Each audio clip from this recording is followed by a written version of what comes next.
निवडणुकीत भाषण करताना जपून वक्तव्य करावे लागतात। एकही शब्द चुकून गेला तर मतदारसंघ तसं संपूर्ण राज्याला फटका बसू शकतो। आमदार सुरेश धस यांचं वक्तव्य।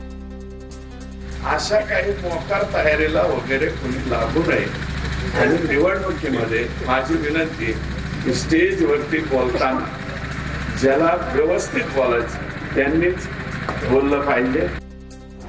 अमरावतीच्या दर्यापूर आणि अंजनगाव सुरजीमध्ये ठाकरेंची शिवसेना आणि मनसेची युती झाली। युतीचे उमेदवार जाहीर करण्यात आले। दर्यापुरातून नगराध्यक्ष पदासाठी भावना भुतणा यांना उमेदवारी जाहीर करण्यात आली।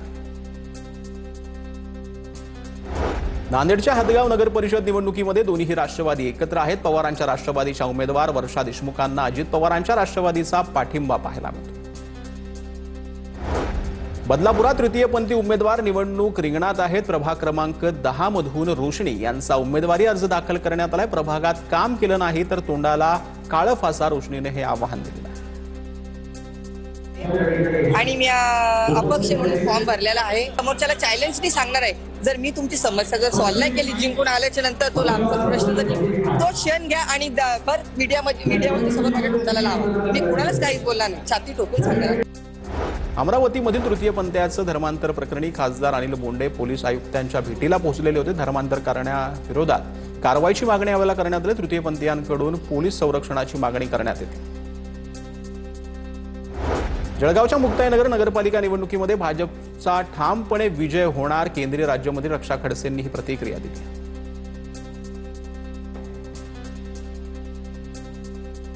पालिका नगर परिषदच्या इलेक्शन मध्ये आम्ही बहुमताने निवडून येऊ आणि त्याचबरोबरने जिल्हा अध्यक्ष आमचं नगर अध्यक्ष पण पूर्णपणे निवडून येईल, आम्हाला विश्वास आहे।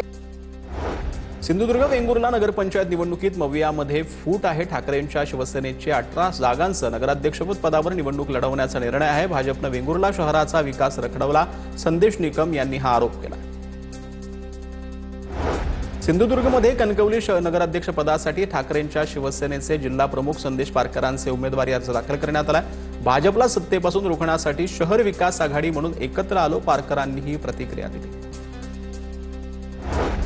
सोनाई फिल्म क्रिएशन निर्मित स्मार्ट सुनबाई चित्रपटाचा ग्रँड प्रीमियर शो 20 नोव्हेंबरला पार पडणार आहे। माहीमच्या सिटीलाइट सिनेमागृहात सिनेमाचा प्रीमियर शो पार पडणार आहे। श्रीकांत शिंदे याला उपस्थित राहणार आहेत। सिनेमामध्ये किशोरी शहाणे, संतोष जुवेकर, भाऊ कदमसह अनेक कलाकारांचा अभिनय पाहता येणार आहे। राज्यमंत्री इंद्रनील नाईकांच्या पत्नी मोहिनी नाईक निवडणुकीच्या रिंगणात आहेत। पुसद नगरपालिकेच्या अध्यक्षपदासाठी अर्ज दाखल करण्यात आलाय। भाजपकडून निखिल चिंदरवार निवडणुकी जी आहे ती लढवणार आहे।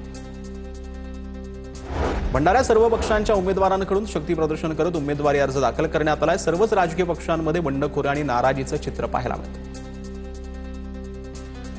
मुंबईत सीएनजी उपलब्ध नसल्यानं लोक त्रस्त झालेले आहेत। रिक्षा आणि टॅक्सीच्या लांबच लांब रांगा पाहायला मिळत आहेत। व्हिडिओ सोशल मीडियावर व्हायरल होत आहे। सीएनजी पुरवठा बंद झाल्यामुळे सीएनजी पंपांवरती रांगा लागल्या होत्या। नागपूरमध्ये सुनील केदार यांच्या अंतर्गत गटबाजीमुळे काँग्रेसला मोठा फटका बसलेला आहे। काँग्रेसच्या पदाधिकाऱ्यांकडून आरोप करण्यात आलाय। केदार यांना काँग्रेस पक्ष संपवायचा असेल, पदाधिकाऱ्यांची ही प्रतिक्रिया पाहायला मिळते। गटबाजीला खतपाणी घालण्यासाठी निष्ठावान कार्यकर्त्याची हत्या करण्याचा षडयंत्र केदार साहेबांनी सुरू केलेलं आहे। त्यांना पक्ष संपवायचा आहे काय त्यांनी सांगून तरी द्यावं। दुसऱ्या पक्षातला माणूस आयात करून आणता आणि त्याला तुम्ही उमेदवारी देता, ते 150 कोटीचा भ्रष्टाचार लपवायचा आहे म्हणून मला वाटतं बीजेपीच्या नेत्याची सुपारी घेतली असेल काँग्रेस पक्ष संपवायची।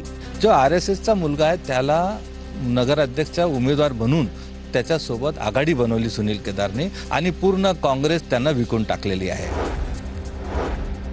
यवतमाळमध्ये पोलिसांचा निष्काळजीपणामुळे 2 तरुणांचा मृत्यू झाल्याचा नागरिकांचा आरोप आहे। नेर पोलीस ठाण्यामध्ये हजारो नागरिकांनी ठिय्या आंदोलन केलं।